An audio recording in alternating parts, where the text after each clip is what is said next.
收光日本的破烂。大家好，我是邓超。超哥现在还是在名古屋继续收破烂哈。今天来到这个地方是爱知县的犬山市，这里边都是一些家用电器，冰箱、微波炉、洗衣机，还有一些炉灶。咱今天的任务就是把它清光就得了。废话不多说了，开始干活吧。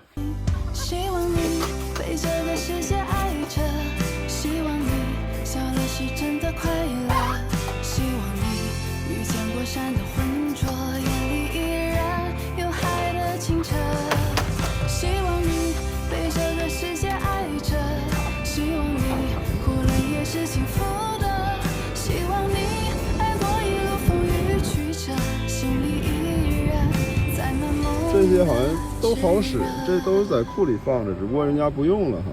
公司给员工用的，员工宿舍里边用的。一台大冰箱，小冰箱1、2、3、4台，五台小冰箱。然后这洗衣机有1、2、3、4、5、6，然后一些杂物，微波炉3台，炉灶哈，炉灶这都老新了，好使3台。超哥之前回国的时候，跟那个上海小区门口的收破烂的大妈聊天，他们说这些东西在国内，都挺贵的，冰箱都能卖钱，然后微波炉都是好几十块钱人民币一台，都是挺值钱的。但在日本哈，这些东西人家要给我钱，人家不给我钱，我没法处理，因为这些冰箱我拿去，也要花钱处理掉。为什么呢？这冰箱里面吧，其实真的没有什么金属，就是底下一个压缩机，然后可能还有一点铜管，然后一点线，但是大多数都是这里边的泡沫啊，日语叫丹内斯哉，就是断热材料哈，就是泡沫。这个东西就是垃圾，没法处理，都得花钱扔。所以在日本处理冰箱这是个特别难的事儿哈。像日本农村那些老头儿，他们不想花钱处理，都把冰箱扔到山里哈。日本的山里到处都是冰箱，这大冰箱处理一个要花老多钱了。所以说，日本的收破烂跟中国的收破烂真的是两样啊。日本收破烂是别人给我钱，在中国收破烂，就是这些东西要花钱去买，要给人家钱，然后收过来，是两码事儿哈。我这个3吨车满一车破烂，大家可以猜一猜，在日本处理这一车破烂需要多少钱？如果你猜出来，可以打到评论区，那你猜对不对？这边有个自行车也是非常好，这轱辘都有气儿哈，可以正常骑，就是这车座掉了。这车座就是换一个，其实就能骑哈。日本这些破烂真的都非常好，非常浪费哈。这些冰箱啊都是好使的，都是还蛮新的，在屋里放着，没有被雨浇过。还有这电饭锅，电饭锅这不是象印就是虎牌哈，要不就是松下，都是好东西。你看这底下还压着一个吸尘器，然后还有一个微波炉。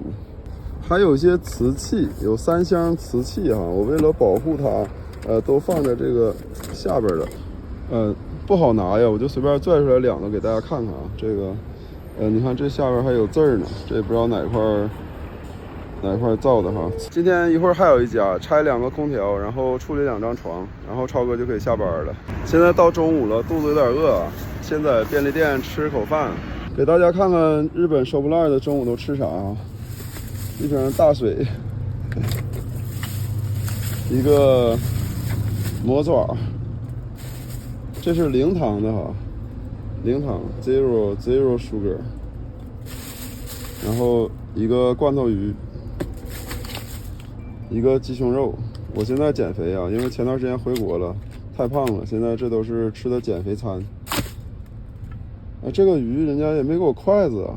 这现在便利店的工作人员都是老外，这一个罐头鱼让我用手抓呀，2个筷子都不给，我得管他要去。さっきサバ缶を買ったんですけど、お箸もらってない。はいすいません。ありがとう。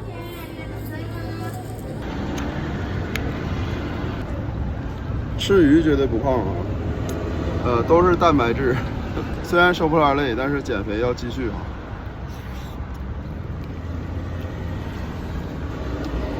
挺好吃的。